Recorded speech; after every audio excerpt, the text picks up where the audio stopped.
They wrapped the newborn in cloth and dug a second hole, just in case. In the Middle Ages, this wasn't unusual. It was expected. But why? What made half of all babies vanish before their lives even began? The answers aren't just grim. They're unsettling in ways no one talks about. To understand, you have to start at the very beginning. Medieval childbirth was a dangerous gamble where the odds were stacked against everyone involved. Most babies entered the world in cramped home spaces lit only by candles or firelight.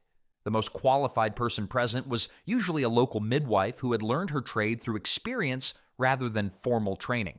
Midwives worked with knives from the kitchen, scissors used for cutting cloth, and rags that had seen better days.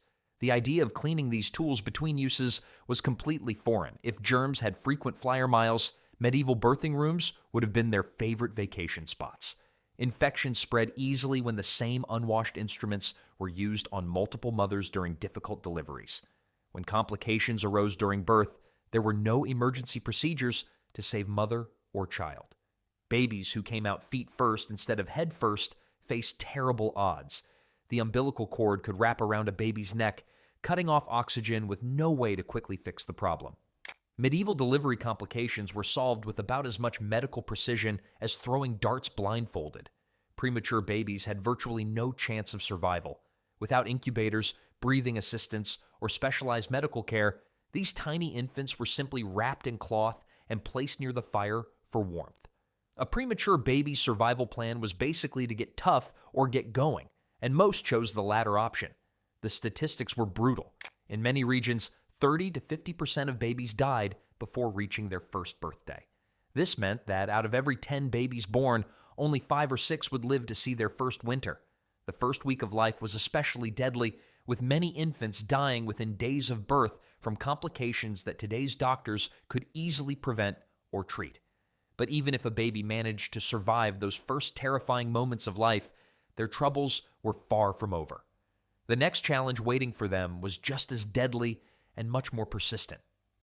Once a baby somehow made it through the birth process alive, the next challenge was figuring out how to stay fed without dying from the food itself. This might sound straightforward, but in medieval times, infant feeding was fraught with dangers that parents couldn't even see coming. Breast milk was the best option when available, but life often had other plans. Mothers who died during childbirth obviously couldn't nurse their babies. Others became too sick to produce milk or simply couldn't make enough to keep their infants fed.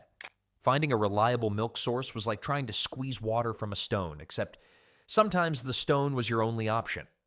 Wealthy families could hire wet nurses, women who had recently given birth and could nurse another family's baby along with their own. Finding a good wet nurse was harder than finding a needle in a haystack, especially when the haystack was full of women who might accidentally poison your baby. Not every wet nurse was healthy, reliable, or even available when needed. When wet nurses weren't an option, families turned to animal milk as a substitute. Cow's milk, goat milk, and various animal broths became the backup plan. The problem was that these alternatives were often contaminated with bacteria and weren't designed for human infant digestion. Families also prepared something called pap, which was essentially bread soaked in milk or water until it turned into mush. This mixture filled babies' stomachs but provided little of the nutrition that growing infants actually needed.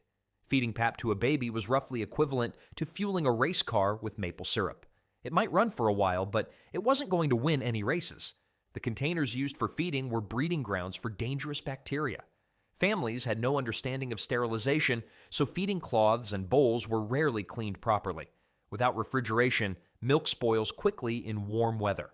While parents struggled with these feeding problems, another challenge emerged that would test families in unexpected ways, forcing them to make decisions that balanced love with harsh reality.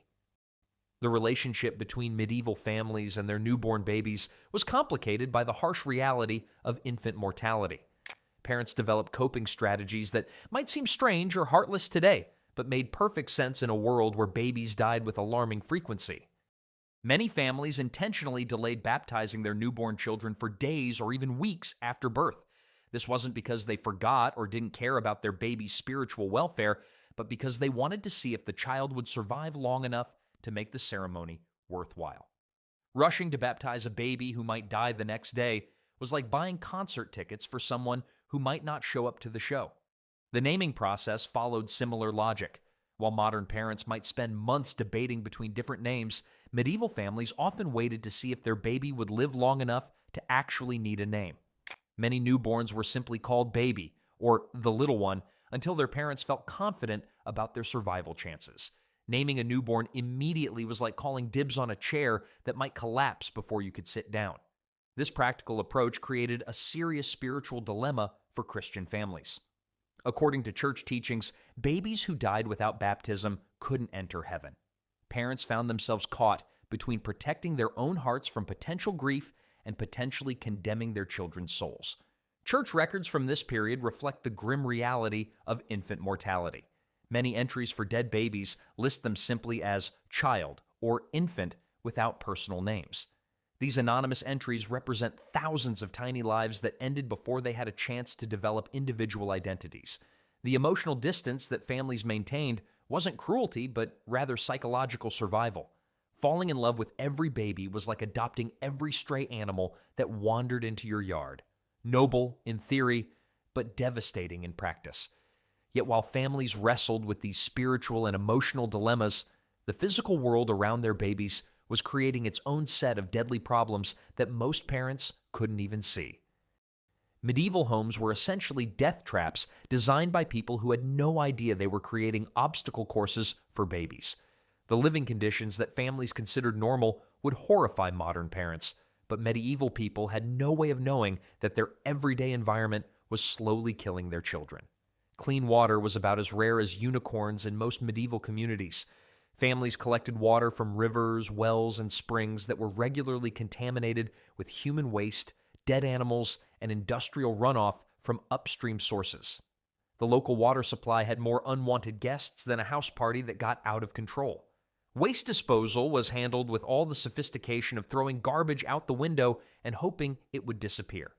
Most homes had no indoor plumbing or organized sewage systems. Human waste was dumped in streets, tossed from upper-story windows, or collected in pits that were dug dangerously close to homes and water sources. Medieval waste management followed the ancient philosophy of out of sight, out of mind, except it was never really out of sight.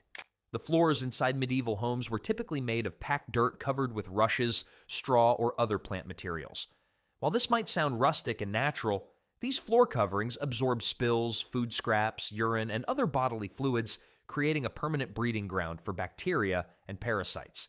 Walking across a medieval floor was like tiptoeing through a science experiment that had been left to grow for months. Rats, mice, lice, and fleas weren't occasional visitors, but permanent household residents. These creatures left droppings everywhere, carried diseases, and multiplied faster than rabbits in springtime. Babies who learned to crawl were essentially exploring a contaminated playground where every surface was covered with animal waste and harmful bacteria. Flies served as tiny disease delivery services, traveling from outdoor latrines to indoor kitchens and sleeping areas. Unfortunately, these contaminated environments created perfect conditions for something even more terrifying than dirty floors and bad water. Invisible killers that struck without warning and spread faster than wildfire. Medieval babies faced an army of diseases that attacked with the efficiency of a military invasion and the mercy of a hungry lion. Without vaccines, antibiotics, or even basic knowledge about how diseases spread, infections swept through communities like wildfire, targeting the youngest and most vulnerable first. Measles was among the most feared childhood killers, spreading through communities with terrifying speed. This highly contagious disease caused high fevers, distinctive rashes, and often led to deadly complications like pneumonia or brain inflammation. Measles moved through medieval villages faster than gossip spreads through a church congregation, except instead of hurt feelings, it left behind rows of tiny graves.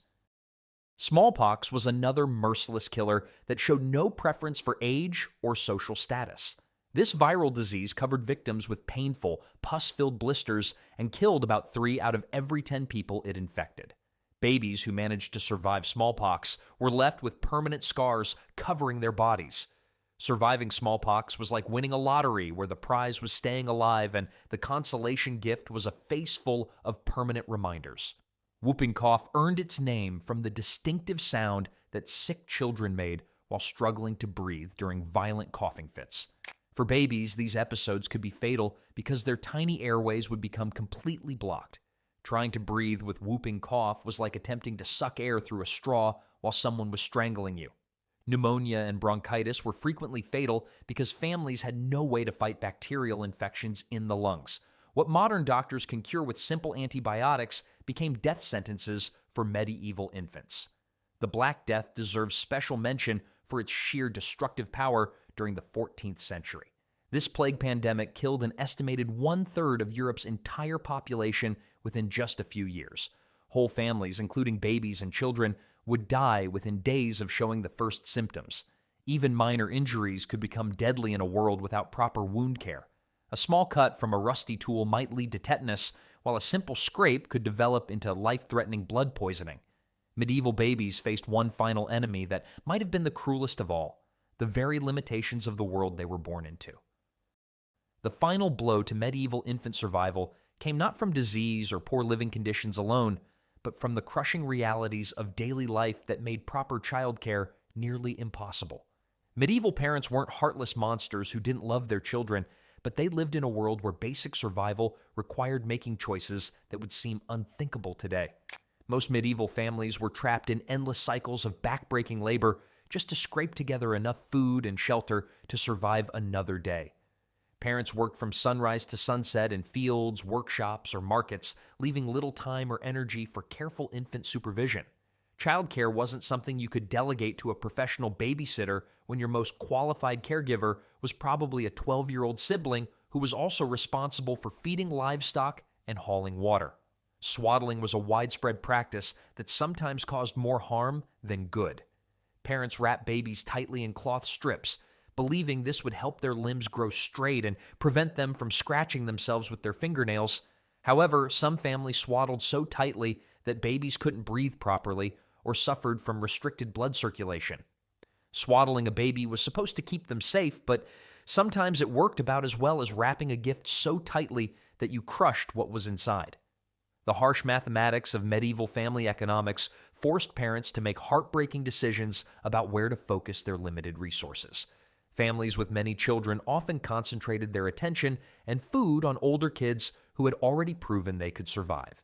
It was like being forced to choose which plants to water during a drought when you only had enough water for half your garden. High birth rates meant that many families had more children than they could realistically feed or care for properly. In a world without reliable birth control methods, babies arrived whether families were prepared or not. Overcrowded living conditions made individual attention nearly impossible for most families.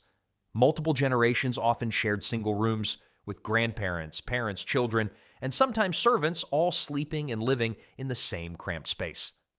The emotional toll of losing child after child created communities where infant death became normalized to a shocking degree.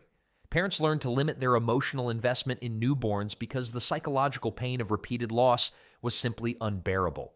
These social and economic pressures completed a perfect storm of factors that made medieval infancy one of the most dangerous periods in human history, explaining why so many tiny lives ended before they had a real chance to begin. When all these challenges combined together, medieval babies faced odds that would make modern parents weep. Surviving to see your first birthday was a remarkable achievement,